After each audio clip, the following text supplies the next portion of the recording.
Today our ship is docked in Petersburg, Alaska, a sleepy fishing town founded in the late 1800s. And today we have an awesome opportunity to set foot on a glacier. Our helicopter awaits. We eagerly approach and take our seats. Going to see glacier. I'm going to come around the back of the store. Okay.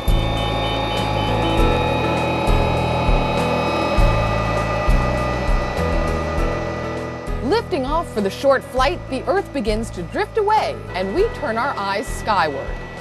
The clear sky allows for amazing looks at the surrounding peaks and valleys of the area, often referred to as the Witch's Cauldron.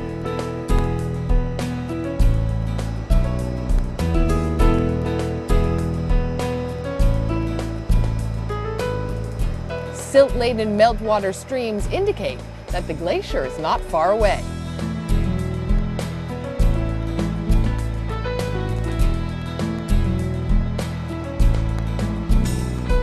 We are now above Patterson Glacier and look down in awe at the raw beauty of the jumbled mass below. Here, the medial moraine is clearly visible. Our helicopter descends into this otherworldly landscape among the melting pools of glacial water. As we land, we are somehow reminded of a moon landing, at first glance desolate and barren. With the chopper on hard ice, we get out to explore this ancient landscape. This is incredible.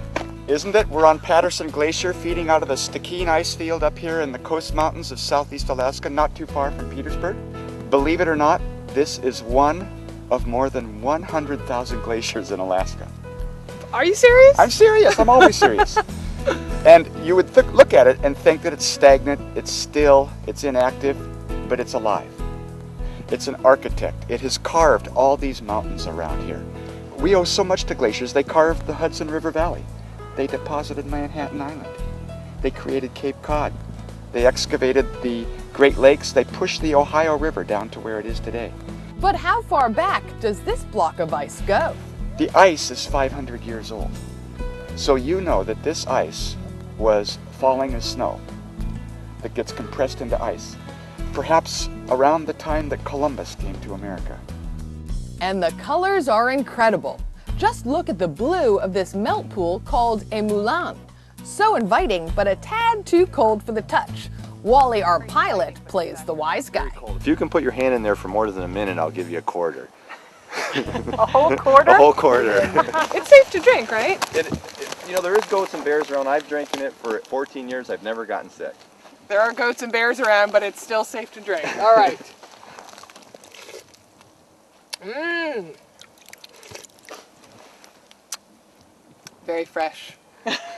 I don't sense goats or bears have been here recently. Hope not. But all good glacier landings must come to an end.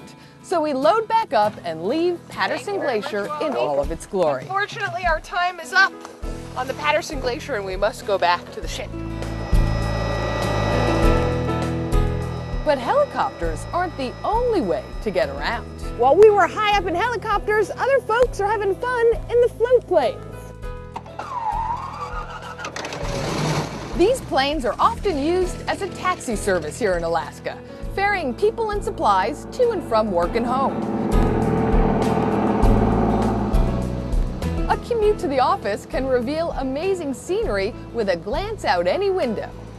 Just below is LeConte Glacier, North America's southernmost tidewater glacier, which means it's literally a river of ice moving downhill, ending as it flows into saltwater. Ocean tides erode the face of these formations, often causing spectacular calving.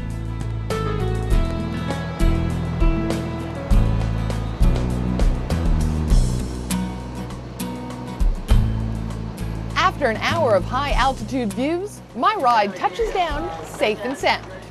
For our next adventure, I catch a Zodiac and ride ashore. We're now on Pond Island, and I've been told there's a beaver dam just down this way, so let's go check it out. We set off on a trail that takes us into an open meadow where we find other evidence of beaver in the form of this freshly chiseled trunk at our feet. They are the second largest rodents in the world and chew bark to eat, as well as to cut down trees. Further inland, we see the impressive handiwork of these little architects. Now, why do beavers build dams?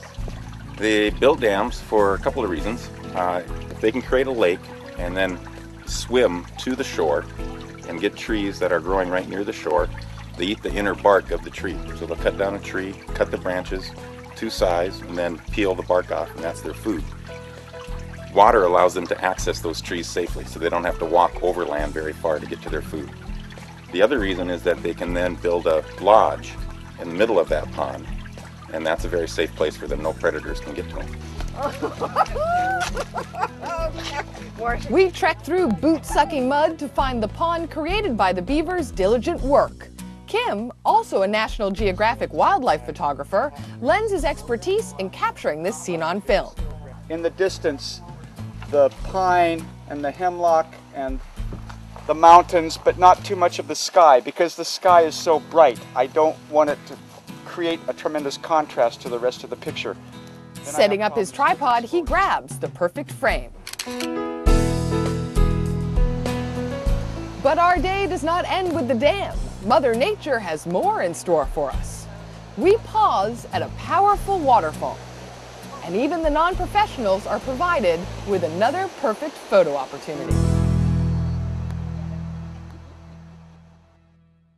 Coming up, things get outrageously gorgeous in Glacier Bay.